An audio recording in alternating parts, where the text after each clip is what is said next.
दोस्तों, मकर संक्रांति के दिन पतंग को आसमान में उड़ाने का एक अलग ही मजा होता है। मकर संक्रांति के दिन बच्चे हो या बूढ़े सभी हर्षोल्लास के साथ पतंग उड़ाते हैं। अगर सीधे शब्दों में कहें तो पतंग के बिना मकर संक्रांति अधूरा नजर आता है। लेकिन क्या आपने कभी सोचा है कि आखिर इतने सारे पतंग को एक साथ फैक्ट्री में कैसे बनाया जाता है और इस कॉटन के धागे से मांझा कैसे तैयार किया जाता है। और साथ ही इस वीडियो में हम यह भी दिखाने वाले हैं कि मांझा को लपेटा जाने वाला फिरकी किस प्रकार बनाया जाता है। तो चलिए सबसे पहले देखते हैं काइट मैन्युफैक्चरिंग प्रोसेस। दोस्तों, पतंग को बनाने के लिए एक विशेष प्रकार के कागज का इस्तेमाल किया जाता है जो कि देखने में बेहद ही पतला होता है। तो सबसे पहले इन कागजों को इस मशीन की मदद से वर्गाकार शेप में काट लिया जाता है और कई जगह तो इस काम को हाथों से भी किया जाता है। इसके लिए इन कागजों को एक कार्डबोर्ड की मदद से वर्कर्स द्वारा वर्गाकार शेप में काट लिया जाता है। अब अगले प्रोसेस में पतंग को अट्रैक्टिव दिखने के लिए इसके ऊपर प्रिंट किया जाता है। प्रिंट करने के लिए इन कागजों को इस मशीन के ऊपर रखा जाता है और यह मशीन कागजों पर अलग अलग डिजाइन और लोगो प्रिंट करती जाती है। अब बारी आती है इन पतंगों में कमान लगाने की। तो इसके लिए बम्बू के बने स्टिक का इस्तेमाल किया जाता है। सबसे पहले इस स्टिक को आग पर सेका जाता है ताकि इन बम्बू स्टिक में मजबूती आ जाए। अब इस स्टिक को इन कागजों पर लगाने के लिए ग्लू और टेप का इस्तेमाल किया जाता है।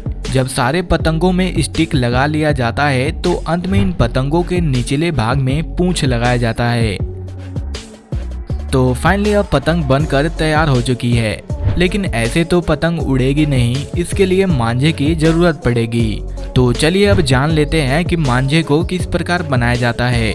दोस्तों, इस मांझे को बनाने से पहले इसके फिरकी को बनाया जाता है और इसके लिए वुडन और प्लास्टिक दोनों का ही यूज किया जाता है।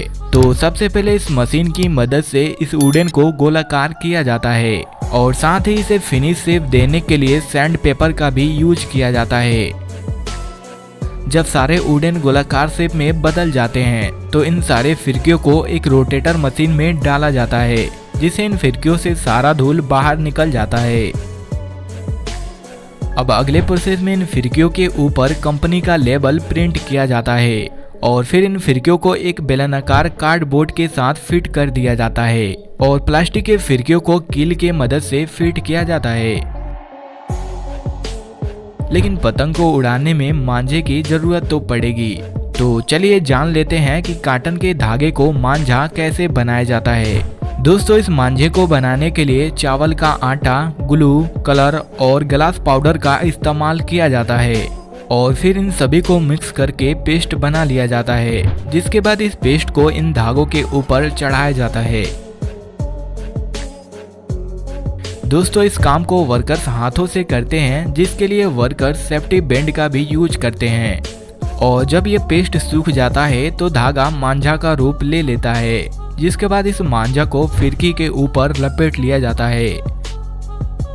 तो अब फाइनली मांझा भी बनकर तैयार हो चुका है। दोस्तों, इस प्रकार आपने देख लिया कि पतंग और मांझे को किस प्रकार बनाया जाता है। दोस्तों, कमेंट में जरूर बताएं कि आप पतंग को उड़ाने के लिए मांझा या फिर सादे धागे का इस्तेमाल करते हैं। यदि वीडियो थोड़ी सी भी नॉलेजफुल लगी है तो इस वीडियो को एक लाइक जरूर कर दें और इसी प्रकार का फैक्ट्री से रिलेटेड वीडियो देखते रहने के लिए चैनल को भी सब्सक्राइब कर लें। स्क्रीन पे आपको कुछ वीडियो और दिख रही होंगी, तब तक आप इनमें से किसी भी वीडियो को देख सकते हैं। मिलते हैं जल्दी किसी और टॉपिक के साथ अगले वीडियो में।